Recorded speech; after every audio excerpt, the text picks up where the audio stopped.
অন্ধকারে কবরে বুঝিবা গো মা কোরআন পড়ার কত গুণ লা ইলাহা কালিমা লা ইলাহা মৌতের বিছানায় বুঝিবা গো মা মধুর কালেমার কত গুণ লা ইলাহা কালিমা লা ইলাহা অন্ধকারে কবরে বুঝিবা গো মা দান করার কত গুণ লা ইলাহা কালিমা লা ইলাহা অন্ধকারে কবরে বুঝিবা গো মা রমজানের রোজার কত গুণ লা ইলাহা কালিমা লা ইলাহা হাসরের মাঠে বুঝিবা গো মা পাঁচ ওয়াক্ত নামাজের কত গুণ লা ইলাহা কালিমা লা ইলাহা লা ইলাহা ইল্লাল্লাহু মুহাম্মাদুর রাসূলুল্লাহ। সবাই বলি সাল্লাল্লাহু আলাইহি ওয়াসাল্লাম। সোনার মা বোনরা কথা বলবেন না, একটুখানি খেয়াল করে শুনুন গো মা। আব্বাজান আদম আলাইহিস সালামের দেহ থেকে রুহটা বের হয়ে গেল। আল্লাহ বলতেছেন রুহ রে আদমের মাটির পিঞ্জরা থেকে বের হয়ে গেলি কেন? রুহ বলতেছেন আল্লাহ আদমের মাটির পিঞ্জরা বড় অন্ধকার, ওই অন্ধকারের মধ্যে আমি থাকতে পারি না, অন্ধকারের মধ্যে আমি থাকতে পারি না। মাবুদ রে আমার দেহটা তো আমাকে তো আপনি নূর দিয়া বানাইছেন, আর আদমের দেহটা তো আপনি মাটি দিয়া বানাইছেন। আমি মাটির দেহে এই রুহটা আমি কেমনে থাকবো? আদমের মাটির পিঞ্জরা বড় অন্ধকার। আল্লাহ পাক রব্বুল আলামিন রুহটাকে ডাক দিয়া বলতেছেন রুহ রে আদমের মাটির পিঞ্জরায় তুমি যাইয়া আমার আরশের দিকে তুমি তাকাও। কোন দিকে? কোন দিকে? আরশের দিকে। কোন দিকে? আরশের দিকে তাকাও। একটু খেয়াল করবেন, এই রুহটা আদমের মাটির পিঞ্জরায় যখন প্রবেশ করলেন, আদমের মাটির পিঞ্জরায় যখন প্রবেশ করলেন, আল্লাহ বলতেছেন আরশের দিকে তাকাইতে হবে। রুহটা আদমের মাটির পিঞ্জরায় প্রবেশ করে আরশের দিকে তাকাইছেন। আহারে এই রুহটা দেখতে পাইছেন লা ইলাহা ইল্লাল্লাহর পাশে লেখা আছেন মুহাম্মদ রাসূলুল্লাহ সাল্লাল্লাহু আলাইহি ওয়াসাল্লাম। এই রুহটা যখন দেখতে পাইছেন মুহাম্মদ রাসূলুল্লাহ সাল্লাল্লাহু আলাইহি ওয়াসাল্লাম, সঙ্গে সঙ্গে আব্বাজান আদম আলাইহিস সালামের বেহেশতের থেকে একটা হাসি আসলেন। বলেন তো হাসি কোন জায়গা থেকে আসে? হাসি কোথা থেকে আসে? বেহেশতের থেকে আসে। এই হাসি আসলেন আব্বাজান আদম আলাইহিস সালামের হাসি আসলেন বেহেশতের থেকে, জান্নাত থেকে। বলেন সুবহানাল্লাহ। আব্বাজান আদম আলাইহিস সালাম হাসি দিলেন, আমার আল্লাহ এই হাসির মধ্যে আল্লাহ পাক রব্বুল আলামিন জবান দান করলেন। বলেন সুবহানাল্লাহ।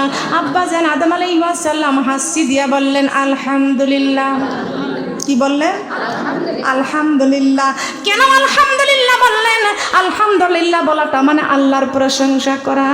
আব্বাজান আদম আলাইহিস সালাম বলতেছেন আল্লাহ আমারে আপনি মাটি দিয়া তৈরি করিয়া আর আমার মাটির দেহে আপনি রূহ দান করেছেন, আর আমার রূহটা দান করে আপনি আমার জবান খুলে দিয়েছেন। আল্লামাহুল বায়ান। আল্লাহ পাক রব্বুল আলামিন বলেছেন আমি তোমাদের বায়ান করতে দিয়েছি, কিন্তু তোমরা বায়ান করবা, এমন বায়ান করবা সেই বায়ানে যেন আমি আল্লাহ খুশি হইয়া যাই। এমন বায়ান করবা সেই বায়ানে যেন আমার রাসূল হাবিবুল্লাহ খুশি হয়ে যায়। এমন বায়ান করবা সেই বায়ানটা হবে কোরআন থেকে, বায়ানটা হবে হাদিস থেকে। মুসলমান আজকে বায়ান করে, একবারের মানুষ আরেকবারে যায় গীবত করে। কথা বলেন ঠিক না বেঠিক? আপনি ঝগড়া করেন এটা আপনার বায়ান, আপনি গীবত করেন ওইটা আপনার বায়ান, কিন্তু আল্লাহ বলেছেন এমন বায়ান করবা সেই বায়ানটা যেন আমি আল্লাহর খুশির উদ্দেশ্যে হয়। কি দরকার আছে কি আছে না? তার নিয়ামতের শুকরিয়া কেমনে আদায় করি, তাই বারে বারে ওই কদমে লুটিয়ে পড়ি, তাই বারে বারে ওই কদমে। বলেন তাই বারে বারে, সবাই সবাই তাই বারে বারে, তার নিয়ামতের শুকরিয়া কেমনে আদায় করি, তাই বারে বারে ওই কদমে বলেন, তাই বারে বারে যাই যেদিকে এই দুটি চোখে দেখি মহিমা, তার নিয়ামতের এই জগতে হয় না তুলনা। যাই যেদিকে এই দুটি চোখে দেখি মহিমা, তার নিয়ামতের এই জগতে হয় না তুলনা।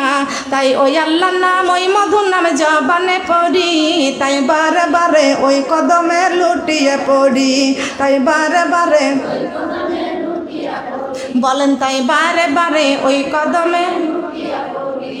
খাদ্যহীনের দাও গো খাবার, দুঃখী ঘরে সুখ, রাত্র শেষে আধার কেটে দেখাও আলোর মুখ। সুবহানাল্লাহ বলেন।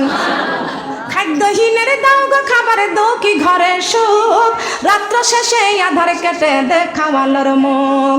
ওই আল্লাহ নাম ওই মধুর নামে জবানে পড়ি, তাই বারে বারে ওই কদমে বলেন, তাই বারে বারে বলেন, তাই বারে বারে ওই কদমে বলেন না সুবহানাল্লাহ। কার কদমে লুটে পড়ব, কার কদমে? এ মুসলমান মা বোনেরা একটু ভালো করে খেয়াল করে শুনেন। আল্লাহ বলেছেন আমার বান্দার কপাল দিয়েছি সেজদা করার জন্য, কিন্তু এমন দামি কপাল বান্দার দিয়েছি, আমার বান্দার চাইতে এত দামি কপাল আর পৃথিবীতে কারোর দিই নাই। ছাগলের দিই নাই, গরুর দিই নাই, হাঁসের দিই নাই, মুরগি দিই নাই, গাছপালাকে দিই নাই। ও মা খলাকে তোলে জিন্না ওয়াল ইনসা ইল্লা লিয়াবুদুন। ইসলাম ধর্মের আইনটা মেনে নাও, না মানো আল্লাহর জমিন ছেড়ে দাও। কার কথা? কার কথা? এটা কি মিথ্যা? কোরআনে আছে কি না? কোরআনে আছে না? আল্লাহর হুকুম ও মানুষই মেনে নাও, না মানো আল্লাহর জমিন ছেড়ে দাও। পারবো? আল্লাহর জমিন ছাড়তে পারবো? আমরা কার জমিনে বসে আছি? না আমার হলিদা আপার জায়গা? তো কার জায়গা? আবার আমার হলিদা আপা কি কষ্ট পাবে নাকি? হ্যাঁ, এ জায়গা কার? এ জায়গা কার? আমার আল্লাহর জায়গায়, আল্লাহর জমিনে ঘরে বানায় আমি রই, আমি তো এই ঘরের মালিক নই, আমি তো এই ঘরের মালিক। কার জায়গা? কার জায়গা? আব্দুল আলিম গান গাইছে, পরের জায়গা পরের জমিনে ঘর বানায় আমি রই, আমি তো সেই ঘরের মালিক নই। ওরে আল্লাহ, আমরা তো আপনার আপনের আপন, আপনি তো আমাদের আপনের আপন। কথা বলেন ঠিক না বেঠিক? মাবুদ গো, আপনি আমাদের পর না, আপনি আমাদের আপনের আপন। মায়ের মধ্যে কতটুকু ভাগ দয়া মায়া দিয়েছ, আর আমার আল্লাহর মধ্যে কোটি কোটি ভাগ দয়া আছে। বান্দা না চাইতে শ্বাস প্রশ্বাসের মালিককে, শ্বাস প্রশ্বাসের মালিককে। সোনার মা বোনরা কষ্ট পাচ্ছেন, কষ্ট পাইতেছেন। আমার মা বোনরা, আমি যে কথা বলতেছিলাম, আমার মা বোনরা এই কথাটা শুনতে হবে। তার কারণ আল্লাহ আমাদের পর না, আল্লাহ আমাদের আপনের আপন। কথা বলেন ঠিক কিনা? এই জন্য আমি নিজে একটা ছন্দ লেখছি, বলবো? নিজে একটা ছন্দ লেখছি, বলবো? এটা আমার নিজের লেখা।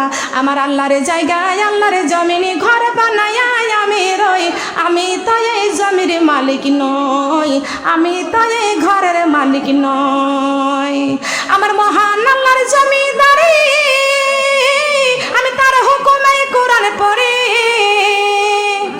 সুবহানাল্লাহ বলবেন না? কি আমার কথাটা বানোয়াটি কথা বলেছি আমি? কি বানোয়াটি কথা না? আমি নিজেই কিন্তু লিখেছি, কিন্তু আমার কথাটার মধ্যে কোনো ভুল আছে? ভুল আছে? কার হুকুমে কোরআন পড়ি? কার হুকুমে নামাজ পড়ি? কার হুকুমে রোজা রাখি? কার হুকুমে পর্দা করি? কার হুকুমে সুদ খাই? আল্লাহর হুকুমে। কার হুকুমে সুদ খাই? শয়তান সুদ খায় না খুশি হয় কে? আমরা কার গোলাম? কথা বলেন। আমার মহান আল্লাহর জমিদারি, আমি তার হুকুমে নামাজ পড়ি। ও আমি পাইলাম না আল্লাহর দেখা, ও আমি পাইলাম না আল্লাহর দেখা, তাই তো কোরআন বুকে রই, আমি তাই তো কোরআন বুকে রই। আমি তো এই জমির মালিক নয়, আমি তো এই ঘরের মালিক নয়। সবাই বলেন সুবহানাল্লাহ। দিন দুনিয়ার মালিক আল্লাহ বড়ই মেহেরবান, হেফাজত রাখি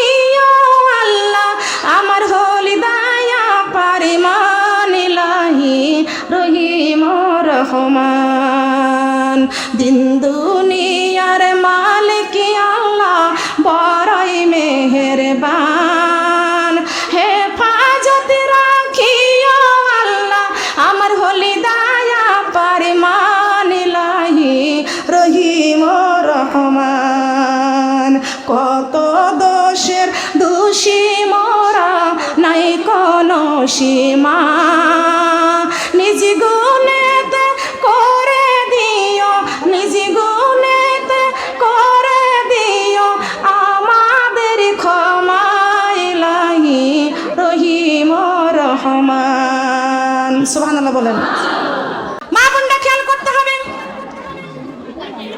আল্লাহর পক্ষ থেকে এই যে রূহটা দেখতে পাইলেন মুহাম্মদ রাসূলুল্লাহ সাল্লাল্লাহু আলাইহি ওয়াসাল্লাম, সঙ্গে সঙ্গে আব্বাজান আদম আলাইহিস সালাম জবান পেয়ে গেলেন, বললেন আলহামদুলিল্লাহ, আলহামদুলিল্লাহি রাব্বিল আলামিন। মাবুদ রে, আমাকে আপনি মাটি দিয়া বানাইয়া মাটির দেহের মধ্যে আপনি আমাকে রূহ দান করেছেন, এই জন্য আপনার প্রশংসা করি। কার প্রশংসা করব? প্রশংসা করি কার? আমার মা বোনরা খেয়াল করতে হবে, আমার মা বোনেরা খেয়াল করতে হবে। আদম আলাইহিস সালাম আল্লাহকে ডাক দিয়া বলতেছেন, মাবুদ রে, আপনি তো সর্বপ্রথম আমাকে বানাইছেন, কিন্তু আমি আরশের দিকে তাকাইয়া দেখতে পাচ্ছি মুহাম্মদ রাসূলুল্লাহ সাল্লাল্লাহু আলাইহি ওয়াসাল্লাম। ও মাবুদ, ওই মুহাম্মদুর রাসূলুল্লাহকে আপনি আবার কবে বানাইছেন? আপনি আবার মুহাম্মদুর রাসূলুল্লাহকে কবে বানাইছেন? আল্লাহ পাক রব্বুল আলামিন বলেছেন, আদম রে, ওই মুহাম্মদুর রাসূলুল্লাহকে না বানাইলে আমি তোরও বানাইতাম না। আউয়ালু মা খালাকাল্লাহু নূর, আউয়ালু মা খালাকাল্লাহু নূর। সর্বপ্রথম আমি আমার বন্ধু নূর মুবারক বানাইছি, আর আমার বন্ধু নূরে আমি আল্লাহ আরশ বানাইছি। কি বানাইছেন? আরশ কুরসি লৌহ কলম সৃষ্টি যাহার ওসিলাই। আরশ কুরসি লৌহ কলম সৃষ্টি যাহার ওসিলাই। নিজে আল্লাহ খুশি হইয়া, নিজে আল্লাহ খুশি হইয়া নাম রাখিলেন হাবিবুল্লাহ। সুবহানাল্লাহ, আলহামদুলিল্লাহ, লা ইলাহা ইল্লাল্লাহ। সুবহানাল্লাহ, আলহামদুলিল্লাহ, লা ইলাহা ইল্লাল্লাহ।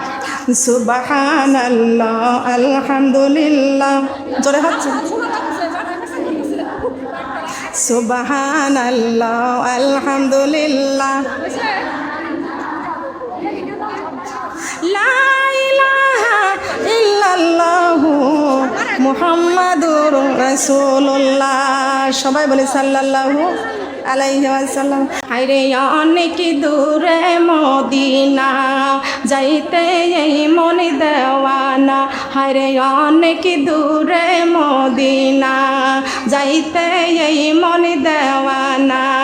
দয়া কর দয়ার আল্লাহ, পুরা মনের বাসনা। লা ইলাহা ইল্লাল্লাহ, কালিমা লা ইলাহা। তুমি কাউরে বানাইছ রুহুল্লাহ, তুমি কাউরে বানাইছ খলিলুল্লাহ। মোর নবীকে বানাইলা তুমি, মোর নবীকে বানাইলা তুমি নূর মুহাম্মদ সাল্লাল্লাহু। লা ইলাহা কালিমা লা ইলাহা, কালিমা লা ইলাহা। ফুলের সাথী প্রজাপতি, চাঁদের সাথী তারকা। আমার সাথী নাই রে আল্লাহ, আমার সাথী নাই রে আল্লাহ, মধুর কালেমা ছাড়া। লা ইলাহা কালিমা লা ইলাহা, লা ইলাহা ইল্লাল্লাহু মুহাম্মাদুর রাসূলুল্লাহ। সবাই বলি সাল্লাল্লাহু। মা বোনেরা, আমরা তো হাসতে পারি অনেক, কাঁদতে পারি। কারা কারা কাঁদতে পারি? আমরা তো অনেকেই হাসতে পারি কিন্তু কাঁদতে পারি কারা? হাত নামান। দয়ার নবী প্রেমের ছবি আর আসবে না নবী জগতে আমার, দয়ার নবী প্রেমের ছবি। এই যে সেদিকে যাচ্ছে, সেদিকে যাচ্ছে। দয়ার নবী প্রেমের ছবি, নবী আমার দুনিয়াতে আসবে, নবী আমার দুনিয়াতে আসবে। আমার মা বোনটা, নবী আমার দুনিয়াতে আসবে না, তবে আমার নবী সাজদায় পড়ে কান্দে উম্মতি উম্মতি বলিয়া। আদম নবী কান্দে আর বলে, আল্লাহ আমার তো সর্বপ্রথম বানাইছো, আবার মুহাম্মদ রাসূলুল্লাহকে আবার কবে বানাইছো? আল্লাহ বলতেছেন, মুহাম্মদ রাসূলুল্লাহকে না বানাইলে আমি তোরেও বানাইতাম না। আরশ করেছিলাম কলম, আমি কিছুই বানাইতাম না, কিন্তু এই নবীকে দুনিয়ার বুকে পাঠাইয়া দিলেন আমার আল্লাহ রাহমাতাল লিল আলামিন বানাইয়া। ওয়া মা রাসালনাকা ইল্লা রাহমাতাল লিল আলামিন। বলুন আল্লাহু আকবার। সেই আল্লাহ পাক রব্বুল আলামিন কুরআন শরীফের আরেকটা জায়গায় ঘোষণা করেছেন, কুল ইন কুনতুম তুহিব্বুনাল্লাহ ফাত্তাবিউনি ইউহিব্বুকুমুল্লাহ ওয়া ইয়াগফির লাকুম যুনুবাকুম ওয়াল্লাহু গফুরুর রহিম। আল্লাহ পাক রব্বুল আলামিন বলেছেন, হে নবী আপনার নিজের দিকে ইশারা করে পৃথিবীর মানুষদেরকে জানাইয়া দেন, আমি আল্লাহকে যদি পাইতে চাই আমি রাসূলকে যেন আগে ভালোবাসে। আল্লাহকে পাইতে হলে ভালোবাসতে হবে কাকে? কথা বলেন। রাসূলের ভালোবাসাটাই হচ্ছে আমাদের ঈমান, আর ঈমান ছাড়া কিন্তু আমল হবে না। ঈমান ছাড়া আমল হবে না। হবে নাকি? আপনাকে নামাজ পড়তে হবে, ঈমান ঠিক করতে হবে। কথা বলেন ঠিক কিনা? আমি যেই কথা বলতেছিলাম, আমার নবী আমাদের জীবন, আমার নবী আমাদের মরণ, আমার নবী আমাদের জীবনের সাথে। কথা বলেন ঠিক কিনা? আমার নবীকে ভালোবাসার দরকার আছে কিনা? নবীকে ভালোবাসলে আল্লাহকে পাওয়া যাবে, আর নবীকে ভালো না বাসলে আল্লাহকে পাওয়া। এ কথা কি আমার কথা না আমার আল্লাহর কথা? কার কথা? আমার মা বোনরা খেয়াল করেন, আমার নবীজি সেজদায় পরে পরে কাঁদতেছেন, উম্মতেরা গো আমি তোমাদেরকে নামাজের সেজদা শিখাইতেছি। বলেন সুবহানাল্লাহ। কিসের সেজদা? নামাজের সেজদা শিখাইতেছি। তোমরা এইভাবে আমার আল্লাহরে সেজদা করো, আমার আল্লাহরে সেজদা করো। আমার নবীজি সেজদায় পড়েছে, উম্মতের জন্য নামাজের সেজদা শিখাইতেছেন। সুবহানাল্লাহ বলেন। মা বোনেরা, দূর থেকে আবু জাহেল আমার নবীজির মাথার মধ্যে একটা পাথর মারছে। কার মাথার মধ্যে? আহারে আল্লাহ বলেছেন, আমার বন্ধুরা যারা ভালোবাসবি তারা আমার আল্লাহরে পাইবি, আর আমি আমার বন্ধুরা যারা ভালোবাসবি না আমার আল্লাহরে পাইবি না। কিন্তু আবু জাহেল দেখতেছে মুহাম্মদ সেজদায় পড়ে আছে, আবু জাহেল দূর থেকে একটা পাথর মারছে। এই পাথরটা আস্তে আস্তে আমার নবীর মাথার মধ্যে লাগছে। আমার নবী মাথার মধ্যে হাত দেয়, আবার এই হাতটা আবার সামনে এনে দেখে মাথা দিয়ে রক্ত বাহির হইতেছে। বলেন সুবহানাল্লাহ। কি বাহির হইতেছে? রক্ত বাহির হইতেছে। আমার আল্লাহ পাক রব্বুল আলামিন ডাক দিয়া বলতেছেন, বন্ধুরে আপনি যে আপনার উম্মতের নামাজের সেজদা শিখাইতেছেন, আর আপনার কপালের মধ্যে আবু জাহেল পাথর মারছে, পাথরের আঘাত করছে। ও বন্ধু, আমি আল্লাহ কথা দিলাম, আমি আল্লাহ কথা দিলাম, আপনার যে উম্মতেরা 5 ওয়াক্ত নামাজ পড়ে কবরে আসবে, আমি আল্লাহ 10টা পৃথিবীর সমান একটা জান্নাত তার জন্য দান করব। কি দিবেন কি দিবেন না? দিবেন কি দিবেন না? দিবে না? আহমদ তোমায় লাখো সালাম, তুমি হলে সবার সেরা নবী আকরাম মুস্তাফা।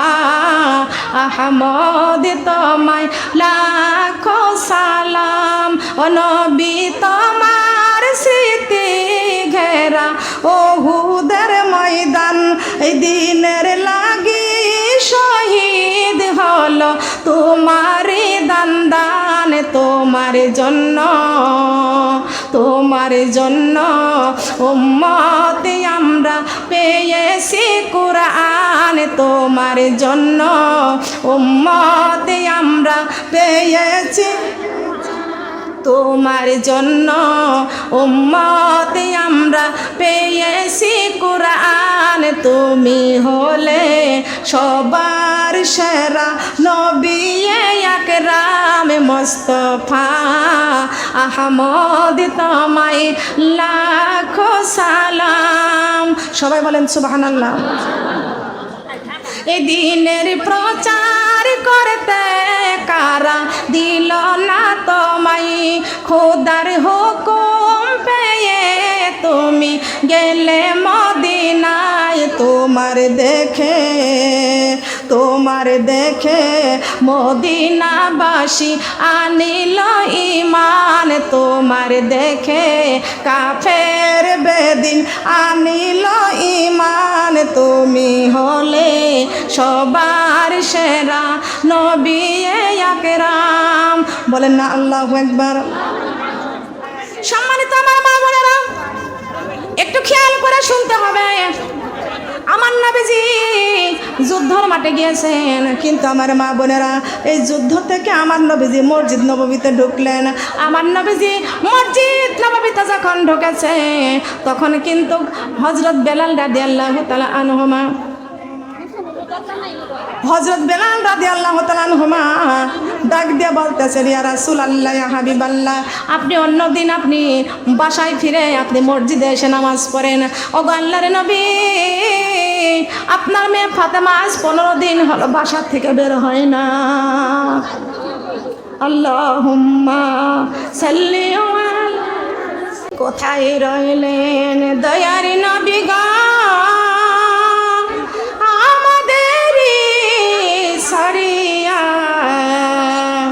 আপনি বিনে কি লাভ হইবে এই ধরাতে বাসিয়া।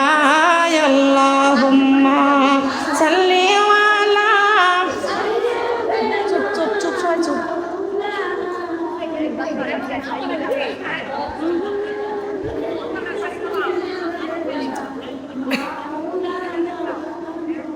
সাল্লাল্লাহু আলা মুহাম্মদ সাল্লাল্লাহু আলাইহি ওয়াসাল্লাম।